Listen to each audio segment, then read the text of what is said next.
Schönen guten Abend auch von meiner Seite. Bonsoir. Pour moi, c'est pas très facile quand on entend ces chiffres très sérieux, très élevés qu'on vient d'entendre. Donc, c'est difficile de retourner dans la politique réelle. Donc, le Premier ministre m'a prié de faire cette conférence de presse parce qu'on pense que c'est nécessaire de donner plus de précision par rapport aux textes pour lesquels nous faisons des dérogations au Code du travail. En partie parce que ce sont des dérogations qui vont loin, très loin, et d'autre part parce qu'il s'agit de dérogations dont nous avons discuté avec les partenaires sociaux. Et je dois dire dès le départ que pour les représentants des syndicats, il n'était pas facile de nous suivre et d'adopter la position que nous avons aujourd'hui parce que ce sont vraiment des dérogations à la loi. Donc, je vais commencer avec un point dont on a discuté pas mal, donc le point du chômage partiel.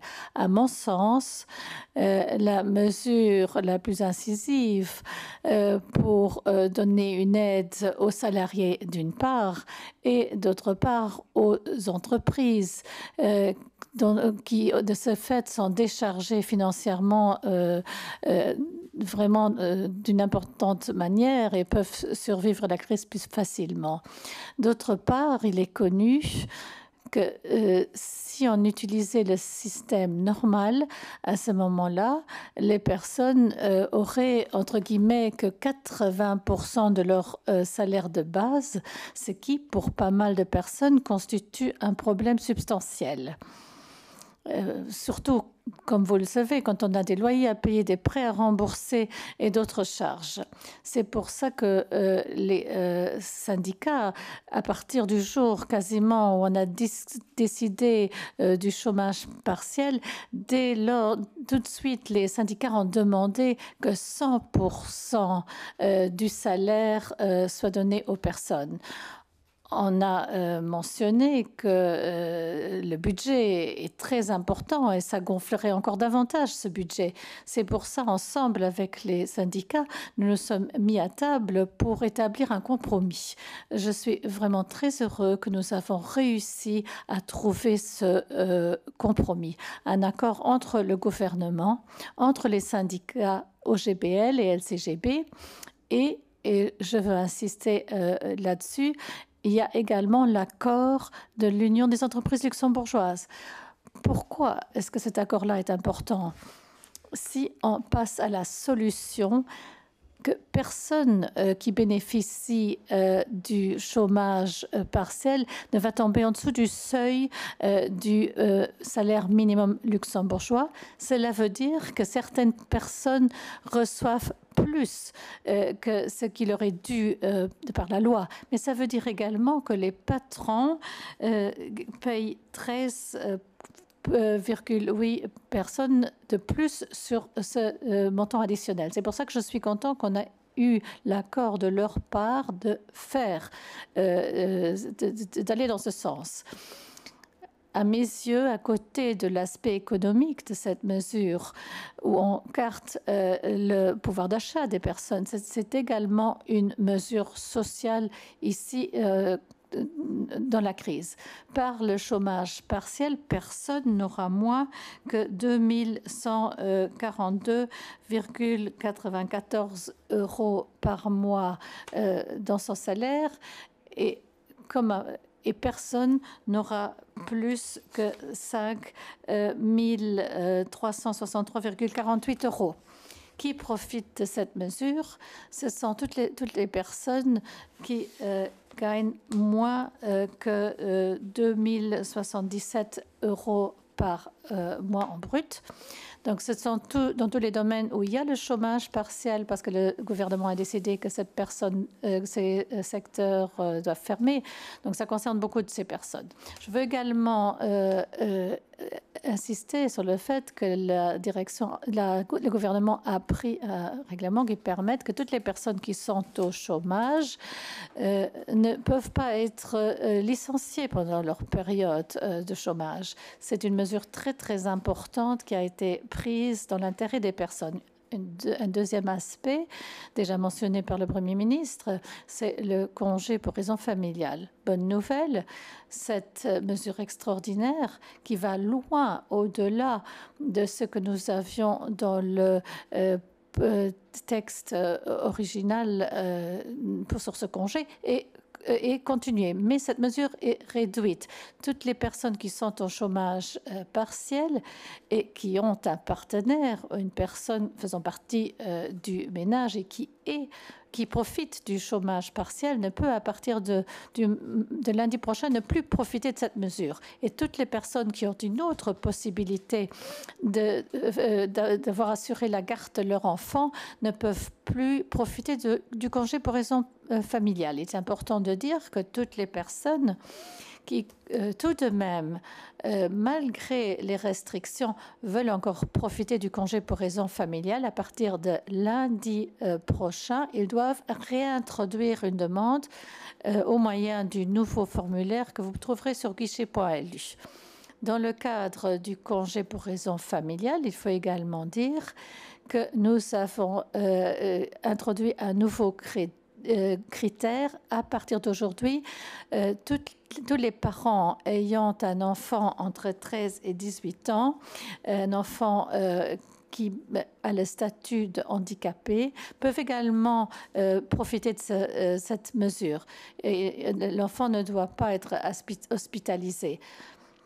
Et la mesure est donc applicable à ces personnes-là. Troisième point qui est important, c'est les délais à l'ADEME. Il y a des nouveaux délais. Il faut dire que les personnes qui sont au chômage, et dont le chômage va s'arrêter aujourd'hui ou demain, parce qu'ils auront dépassé la limite, ce chômage-là va être automatiquement reconduit, donc continuer. Pourquoi? Parce que ces personnes n'avaient pas la possibilité de se présenter chez un patron au cours des dernières semaines pour avoir un nouveau travail. Et c'est pour ça que ce n'est que correct que le chômage continue pour ces personnes et que nous payons les indemnités. La même chose est également applicable pour les personnes en formation à l'ADEME, formations qui ont été interrompues. Normalement, quand on interrompt la formation, on perd son droit au chômage. Ici, ce n'est pas le cas. La formation est interrompue, mais les gens conservent leur droit au chômage et également les délais en relation avec la formation. Il est important pour les personnes qui ont un problème de santé et qui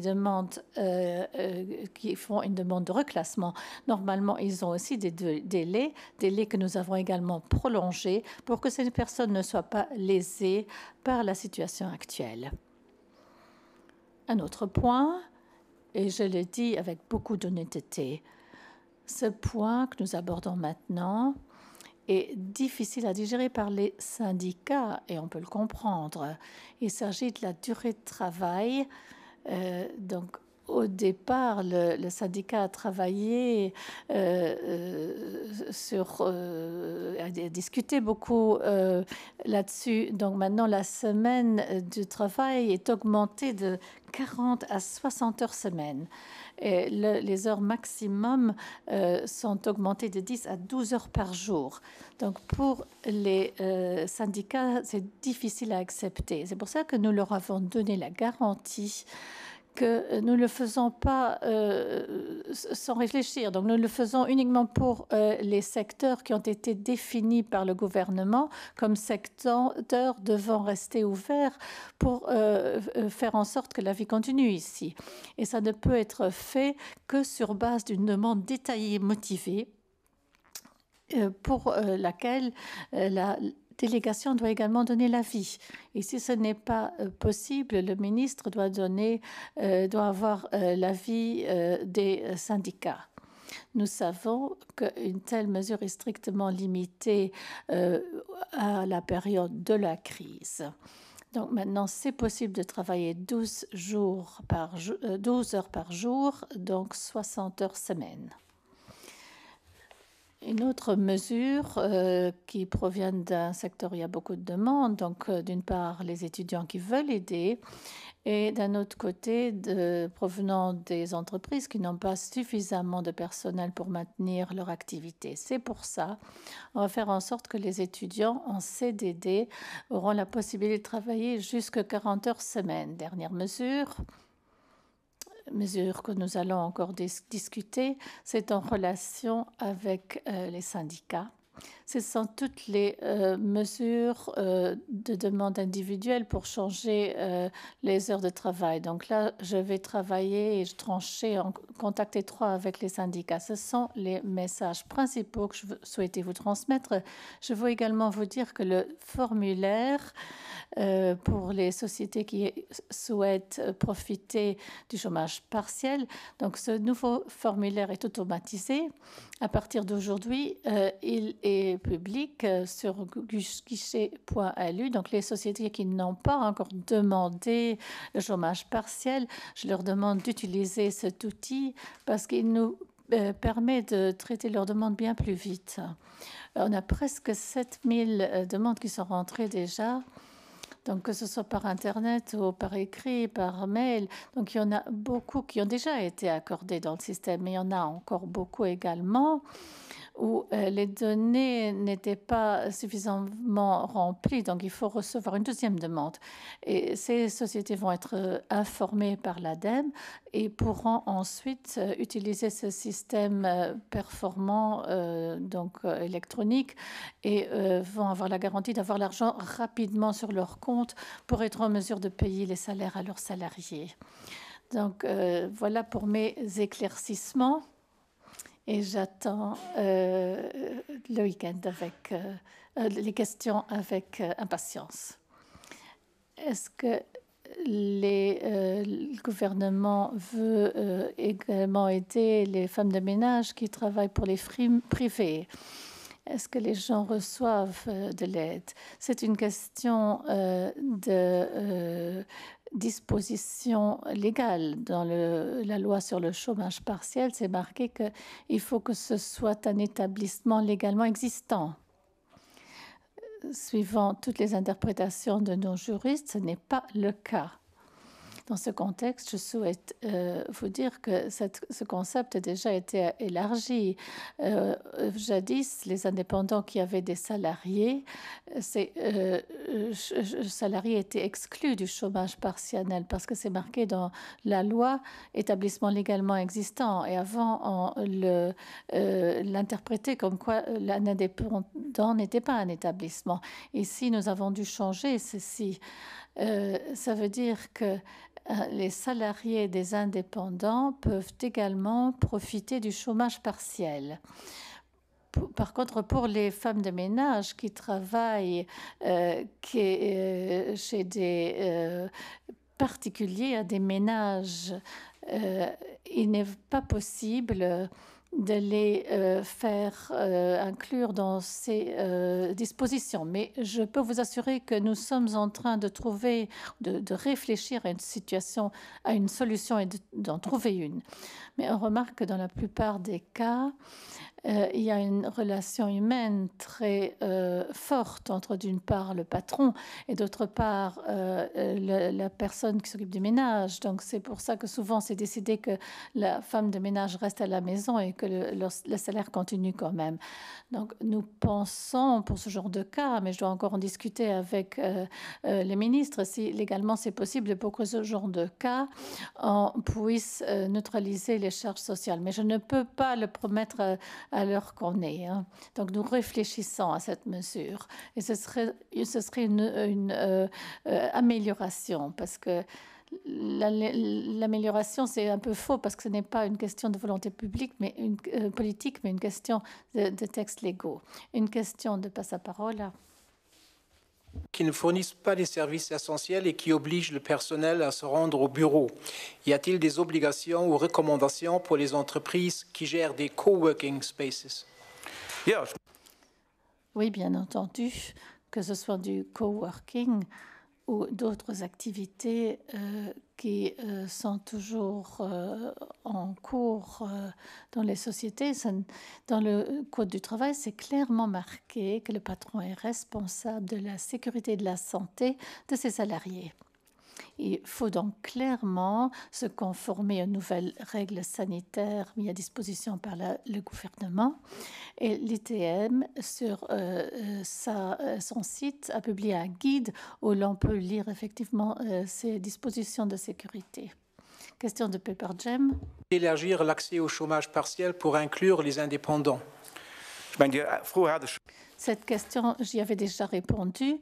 Les indépendants ou les salariés des indépendants sont compris, ils peuvent profiter du chômage partiel. L'indépendant lui-même, non, parce que dans la loi du chômage partiel, on ne parle que des salariés. Question du Tageblatt.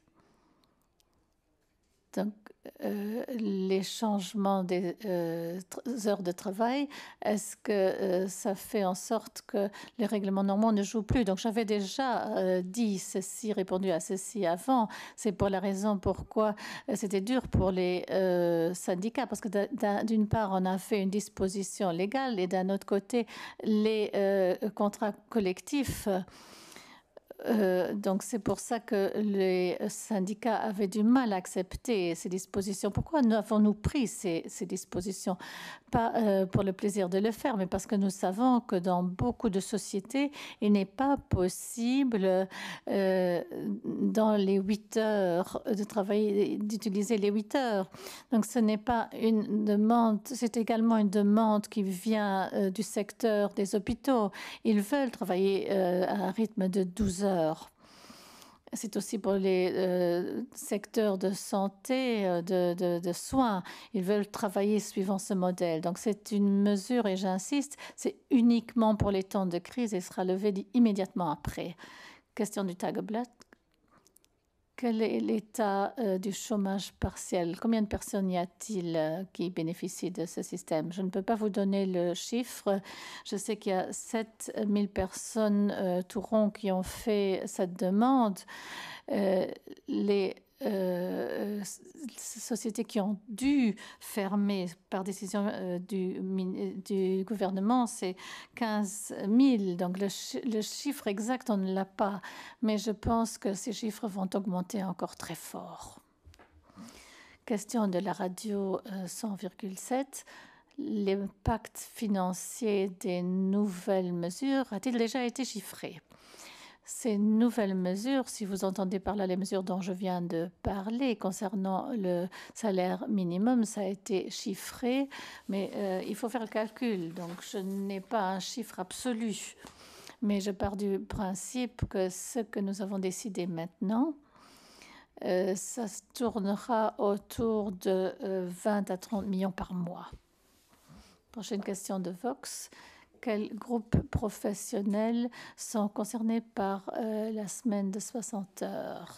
Donnez-moi une petite minute. Ce sont toutes les sociétés qui sont dans le règlement grand-ducal, 14 secteurs en tout, qui peuvent en profiter. Donc les sociétés qui, par la décision du gouvernement, sont obligés de garder leur activité. Les opticiens, les commerces qui vendent des aliments, aussi pour animaux, les commerces de services de télécommunications, ceux qui vendent des produits d'hygiène, de lavage, les services de vente de carburant, les stations-service, les activités du transport de personnes, les distributeurs des commerces et les commerces spécialisés en matériel médico-sanitaire, les pédicures médicales limitées aux soins médicaux, les commerces de distribution de la presse, les institutions financières et d'assurance, les services postaux, les services de pressing et de nettoyage de vêtements, les services funéraires et les activités de dépannage, de réparation, de dépollution et d'entretien nécessaires pour dans le domaine de la sécurité. Ce sont donc de manière prédominante ces secteurs qui peuvent profiter de la nouvelle réglementation des 60 heures hebdomadaires au maximum. Dernière question de Paper Gem. Certains de ces employés sont en chômage partiel. Non, je l'avais dit déjà de manière très claire. Toutes les sociétés qui ont des employés au chômage partiel ne peuvent pas licencier ces personnes. Merci.